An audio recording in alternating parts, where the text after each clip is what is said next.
इंदौर का जिक्र आते ही आंखों के सामने एक साफ सुथरे शहर और विकसित शहर की तस्वीर उभरती है। और यही कारण है कि मध्य प्रदेश को इस शहर पर नाज है। ऐसा इसलिए क्योंकि इस शहर को साफ सुथरा शहर माना जाता है और उसे लगातार 3 बार देश के सबसे साफ सुथरे शहर का तमगा भी मिला है।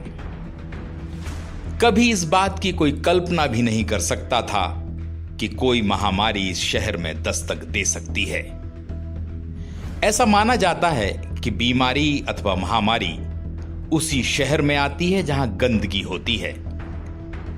इंदौर में कोई महामारी दस्तक देगी, इसकी कल्पना सिर्फ इसलिए नहीं थी कि यह साफ सुथरा शहर है, बल्कि यहां सुविधाएं भी भरपूर हैं। यह शहर, जिसे हिंदुस्तान का मिनी मुंबई कहा जाता है, औद्योगिक विकास से लेकर दीगर मामलों में भी यह संपन्न है। इस शहर में कई तरह की महत्वपूर्ण और जीवन रक्षक दवाइयों का उत्पादन भी होता है।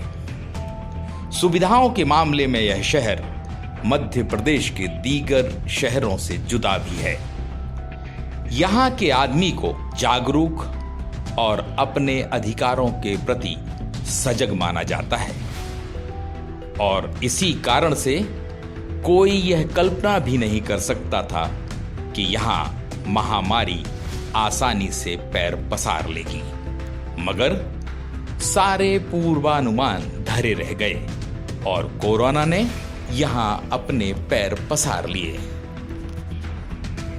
आज हाल यह है कि इंदौर की गिनती देश के उन 15 शहरों में हो रही है जहां कोरोना के सबसे ज्यादा बीमार लोग हैं। यहां मौतें भी खूब हो रही हैं। इसीलिए सवाल उठना लाजमी है कि आखिर इंदौर कहां चूक कर गया। कहीं ऐसा तो नहीं हुआ कि पिछले कुछ सालों में इंदौर को मिली पहचान ने यहाँ की प्रशासनिक मशीनरी को अति आत्मविश्वास में ला दिया और लोगों में भी यह विश्वास अति आत्मविश्वास में बदल गया कि यहाँ कोई बीमारी दस्तक नहीं दे सकती। कोरोना महामारी फैलने को लेकर किसी भी निष्कर्ष पर पहुंचना जल्दबाजी हो सकता है, क्योंकि प्रशासनिक अधिकारी कह रहे हैं कि जनवरी माह से ही अगर हालात पर ध्यान रखा जाता, विदेशों से आने वाली उड़ानों के यात्रियों की स्क्रीनिंग कराई जाती, तो यह स्थिति नहीं होती। मगर इसका जवाब किसी के पास नहीं है। क्या जनवरी में हमारे देश के किसी हिस्से ने कोरोना से निपटने की तैयारी कर ली थी? इस महामारी के इंदौर में पैर पसारने के पीछे राज्य के राजनीतिक घटनाक्रम को भी दोषी ठहराया जा रहा है।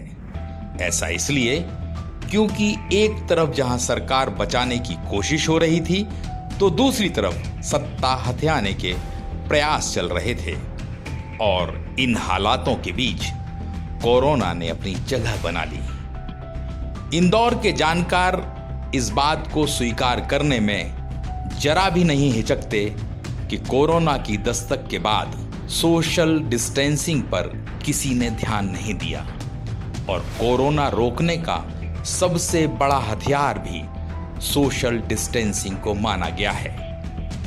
और यही कारण रहा कि यहाँ बड़ी संख्या में लोग संक्रमित हो गए। याद कीजिए 22 मार्च को जनता कर्फ्यू था और पूरे देश के लोग 5 बजे शाम तक घरों के बाहर नहीं निकले थे।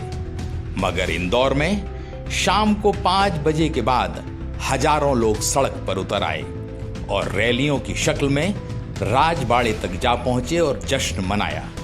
यहाँ के लोगों को लगा जैसे उन्होंने भारत पाकिस्तान के क्रिकेट मैच में जीत दर्ज कर ली हो। युवाओं ने खूब उत्सव मनाया और अपनी खुशियों का इजहार किया।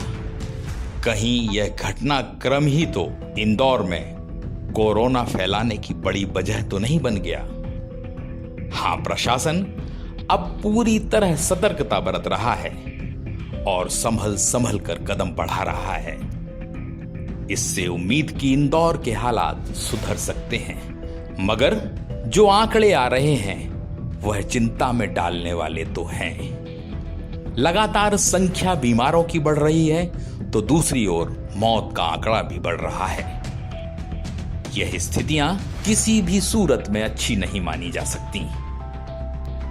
प्रशासन पर भरोसा है, लोगों को स्वास्थ्य सेवाओं पर भरोसा है, लेकिन सवाल उठा रहे हैं यहां के जागरूक लोग कि क्या शहर के तमाम जिम्मेदार लोगों को एक मंच पर लाकर ऐसी कोई व्यवस्था नहीं बनाई जा सकती जिससे हालात को निपटने के नए रास्ते खोजे जा सकें। आज जरूरत है कि राजनीतिक हितों को किनारे रख दिया जाए और हालात से निपटने के लिए संयुक्त मुहिम चले। साथ ही इंदौर की पहचान बची रहे, बनी रहे और मध्य प्रदेश इस शहर पर गर्व करता रहे।